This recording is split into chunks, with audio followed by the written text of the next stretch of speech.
Good morning, Philippines. Yippee!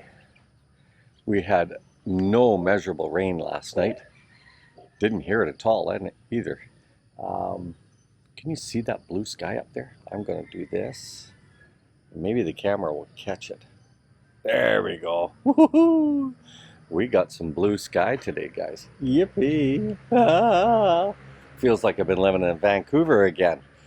Although that doesn't have torrential downpour monsoon type stuff, but it does drizzle a lot. Holy cats. Anyway, got some visitors coming over this morning to have a look at the project. And what else? Oh, and I'm going to touch on the various types of AAC block that is available that you probably will have to pay a cartage, but available to the various islands in the Visayas area. So I'm going to address that right after.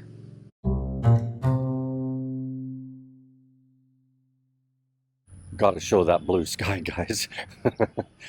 Not that we're going to get any sun here where I could get some sun on my skin. Anyway, show you a little bit of the blue sky there. Okay, cartage companies and AAC going to neighboring islands.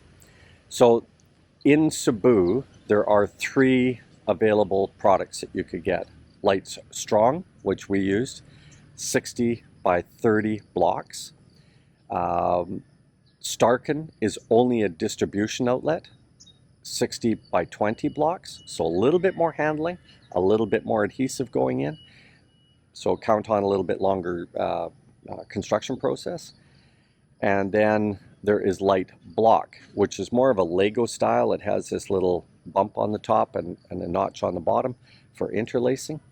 But what I found on their demo was that it's not always. You're going to have to do more finishing on that block. They also have channels in each one of them, so there is more rebar involved. You're expected to put rebar every, 60 centimeters, I think, something like that. So probably the middle of every block, right? So let's see. So that was Light Block, a little bit more finishing, but they're made in Mandawi, which is Greater Cebu City. Lightstrong.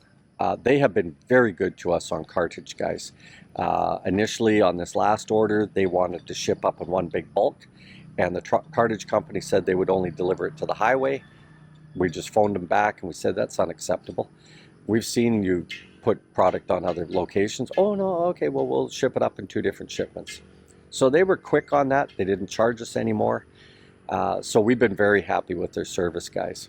Now, if you're on Leyte or Negros or one of these islands, my suggestion is, if you can't get things like windows, what you want, like we wanted vinyl windows because we're going to be on the ocean, right? And so for us, that was important. Now, had City Hardware not opened up here, I think we would have been able to say to Lightstrong, listen, we got some more stuff to go on that truck. You know, let's find out what your price is, and I'll find out what they're going to charge to add that stuff onto the truck. Yeah. I mean, that's what we did.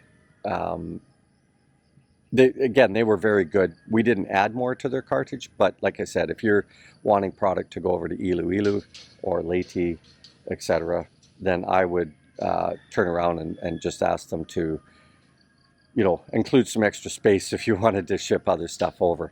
And that's the other key, guys. If you're going to come over, let's say with your pickup truck, pick up everything in one big load if you can.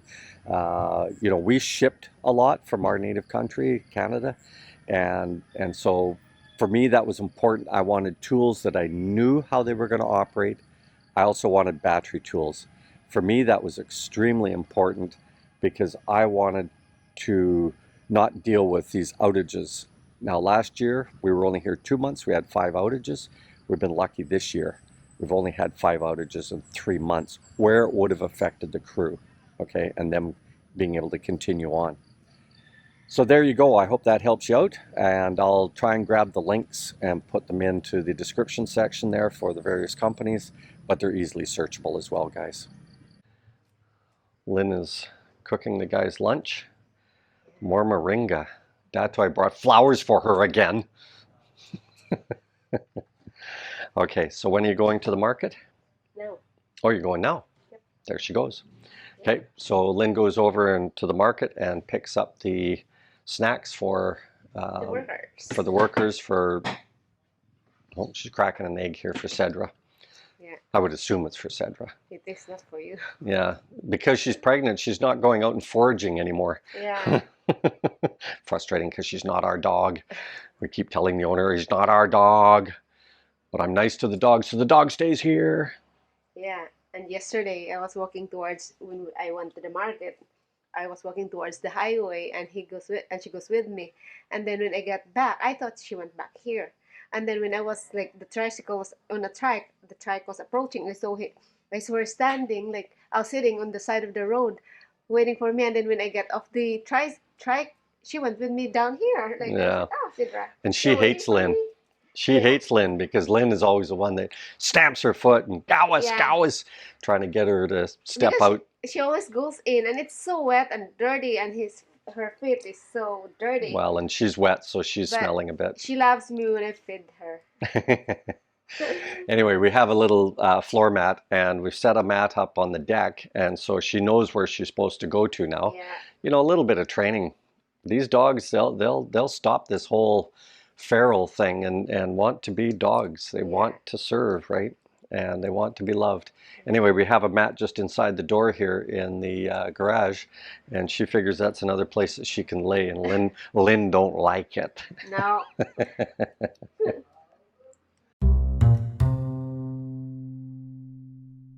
Let's talk Philippine Forex, because it is the end of the week. I usually do an update. This one's going to be pretty darn short. Nothing much has changed, guys. Not much at all. But the interesting part is now we are at that peak point where if you look at the 3-month chart and you look back 3 months, we were sitting around 59 for the US dollar, and it's just gone nothing but straight down since then. Well, not straight down, but you know what I mean. It has lost 4 pesos. The Canadian has lost a peso and a half. So it's not relative. So you can't measure your alternate currency pair to what is happening with the US.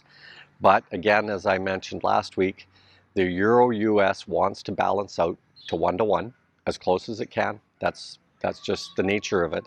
It's been heading there for years. And the kicker is that if you look at the last 3 months of the Euro-US, it's been going up. US dollar's been going down. And of course that reflects in the buying power of the Philippines, and that's why the peso is where it is against our currency pairs. Again, the major reason is for this change was the confidence in the euro, because the Germans pounded in a number of LNG facilities and staved off the winter freeze that the war on fuel was put down by the Russians, and now the Germans have taken care of the problem. They have gotten that off the books, as it were.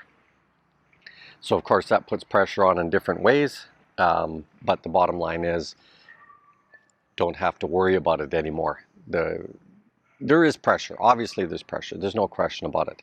The fuel costs and stuff will go up in Europe, and there's no question about it. But the confidence in the market to take care of itself and lessen that pressure, they did what they needed to do, and they reacted properly in a very, very swift fashion. Okay, that's enough of Forex. Let's get back to the build. The guys are doing the skim coats. It's good. And they've got 3 of the fence mattings done, so we expect to see some major progress on that today. Michael and I were talking about how we can get another insulating layer at the top of the beam to add a little bit more, because that's the south side of the house, guys. Add another layer to keep the heat, from coming through. Even though we doubled up our insulation on there, and the bottom part of the beam is, the room temperature, those strappings are hot, or not hot, but if we didn't have the insulation, they'd even be hotter, but those screws are transferring some heat down. So I would like another insulating layer in here just because it's the south side of the house. The guys are going to take this rebar and smack some, as they call it, red lid or red oxide, and they are going to weld it to that, sorry, it'll go out of focus for a second there, that rebar that's there, and there's an opposing piece on the other side here. We're going to put that across so that we've got all these strings going over, but the strings are going to sag, right? So then the guys will be able to hang that insulation in there. The goal today is to get the insulation strings up so that when they start the ceiling, because the ceiling will be in the bedroom first, so that we can bring the tile guy in next and he can start on this room and the bathroom, right? So keeping that in mind, as soon as they put up a sheet of spandrel, then they will put the insulation in. So there's going to have to be some cooperation going back and forth, and that kind of thing hasn't been an issue, guys, from what we have worked out. Okay, so on these USB ports, something to note. Where have I got a USB port? So here's one of our positions with the USB here and the plug here. Now, to note, the wiring in the walls is stranded wire, which is a pain in the butt, right? It's okay on these because there's screws. Now, some of the plugs also have ports where you can push in, which is fine because they're kind of isolated. Something with the USB port is forcing you to use solid wire. So we went down and got 14 gauge wire to loop into here because this is low voltage anyway, and boom, it solved our electrical problem immediately. So I've got to cover that back up for the painting, guys. So that solved it right away, guys. And so something to note if you're going to use USB ports. I think what happened was when the wire went in, it got seized and then it went like this, and it probably touched something on the inside with that circuit board. I am not showing you the front of the house on purpose. Next Saturday we will do that. Next Saturday the guys will be off the front deck, and next Saturday we can put our benches out the front, and next Saturday I can have Lynn sitting on a bench in her house and I can give another boom picture, as it were. We're running out of boom pictures that we can do on this job. Anyway, so that's why you have never seen the front of the house for a long time, and it has nothing to do with the rain. It has everything to do with shock and awe. A quick little update on the house, and then we will call it a day for the weekend.